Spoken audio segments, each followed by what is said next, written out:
up for me, a straight white guy. I know it's hard to tell just by looking at me, but I'm actually a minority. I'm a white guy with no credit. They say white people don't have culture. And to that I say, you've never been to the Art and Wind Festival in Danville, California. Where you can see a middle-aged white man do a fully synchronized dance with a kite tied as a tiger.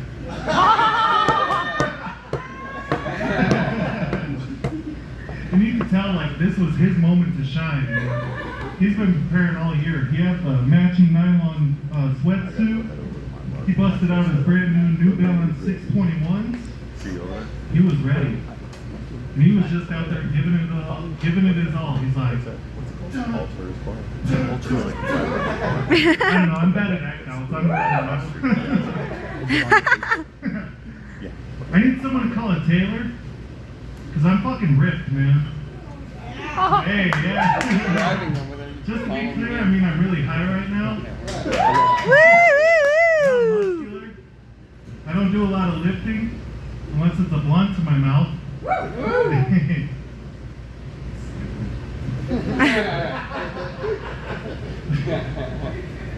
I'm glad COVID's over because it really fucked up some of my favorite things to do when I'm high. Like, I like to go stand in elevators backwards. So what I mean by that is most people walk in and they face the buttons. Not me. I just walk in and stare straight ahead. And it works best if someone's already in there. I just make awkward eye contact with them. And I don't push any buttons, so I have to watch them like try and be like pushing them around me. I'm like, hey. Nah, just go ahead. I'm working on that end.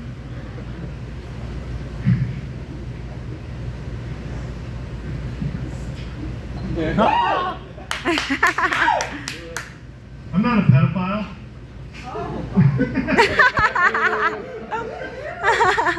But I can be put in situations that can be misunderstood.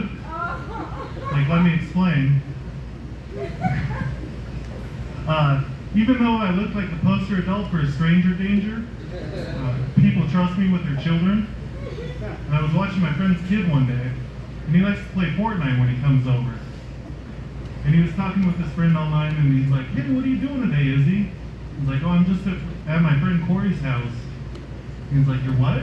He's like, I'm over at my friend Corey's house. And he's like, are you alone? And he's like, yeah. He's like, how old is he? And this motherfucker looked at me. He's like, he's in his 50s. I'm like, all right, one, motherfucker, I'm 31. And two, shut up before I'm put on an FBI watch list, man. What the fuck? Also, I ride a motorcycle. And whenever I see a kid that looks like they like it, I give them a red bomb and I give them a shocker bra. And my girlfriend was following me home one day, and she watched me do it. And she pulled up next to me, and she's like, hey, you should stop that. Looks like you're pulling up the kids, revving your engine to get their attention, and going, hey, call me. So that's putting into that. Anyone else get an itchy butthole? Hey. The worst is like when you're in public, and you have to find like a discreet way to take care of it. Like maybe like lean up on an edge or something and like kind of you ever see? That's stupid. My favorite way though is to act like you're tying your shoe and wiggle on your other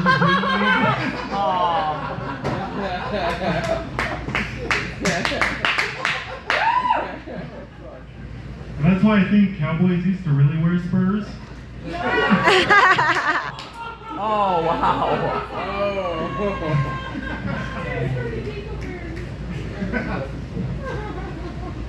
I recently recorded my first comedy album. Woo! Hey, thank you. Hell yeah. Hey, thank you. Now I need to find a bigger audience than just my therapist. I love my therapist, but I found out that the feeling wasn't mutual. That's what I said too. Let me paint a scene for you. I was alone in the waiting room. It was quiet, and I hear footsteps on the other side of the door. Then I just hear a... I was like, damn, I knew I was bad, but I didn't know you had to mentally strap in for this shit. Something I've been working on therapy. I'm not sure if this makes me bisexual or just a narcissist. But whenever I masturbate to myself masturbating. So I'm just in the mirror like, yeah, you beat that dick real good. But it's my dick, so.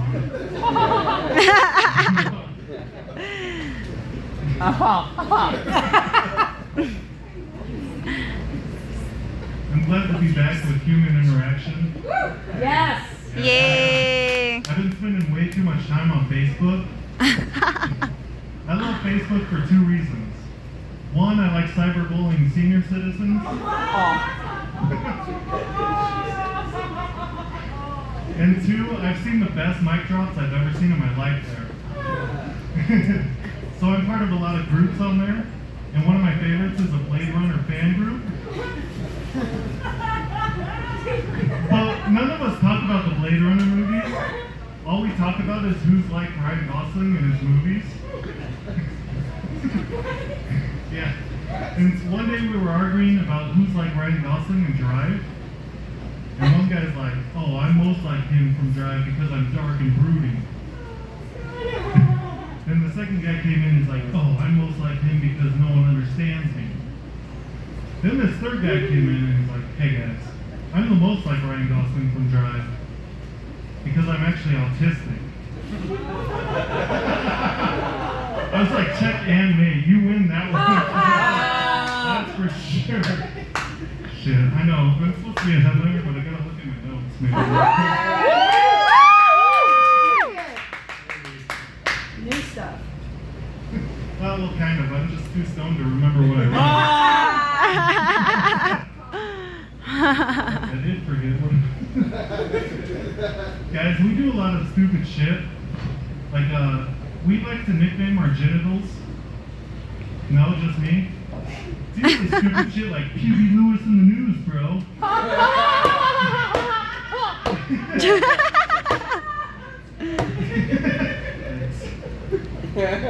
I don't hang out with a lot of girls though, and I was wondering if you guys ever nickname your genitals. No? If I was, well, that's a good one. I was invited to a clam bake the other day.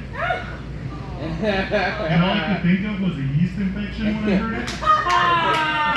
Maybe not.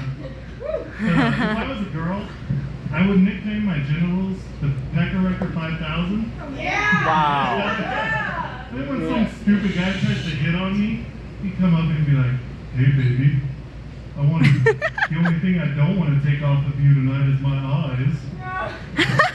I would just gulp my vodka and soda and look at him and I'd be like, you think you can handle the Pecker Record? Wow. Then I'd walk off. This next one's for that album, Jim. Nice. Alright. So me and my girlfriend are both Leos. And our birthdays are a week apart. So we like to celebrate by fucking to the Lion King. But we always take a break at Mufasa's death, right? Gotta pay respects. But I always hit my stride when A Lion Sleeps Tonight comes on. You know? Just a weemble-way, a weemble-way, a weemble-way. Alright, that was my attempt at a humping joke. That's stupid. I like to play a lot of Xbox when I'm high. And little kids are really good at talking shit. And for the longest time, I didn't have a comeback. So they'd just be like, you sound like you gave Napoleon Dynamite. And I'd be like, oh, yeah, I guess. But now it's over. I finally found the perfect comeback.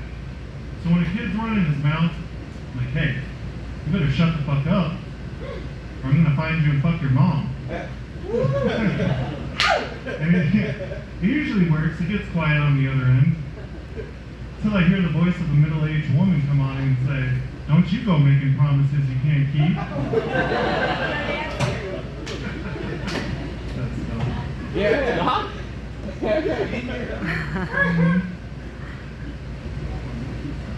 I'll leave you guys on this joke. Did anyone catch that Oprah interview with Meghan and Harry? Yeah. Oh, all right, one person. There was a lot to take away from that interview. But the thing that I couldn't get past was her glasses. That was the first time I've ever seen those. And if you don't know what I'm talking about, they were these Coke bottle rim glasses that were like magnified to shit. Like I could see, like they were telescopes into her soul. Like I could see past, present, and future over it. But it really made me think. I was like, wow, even if you're a woman of color, the longer you stay in Hollywood, the more you look like an old Jewish man. All right, thanks, guys.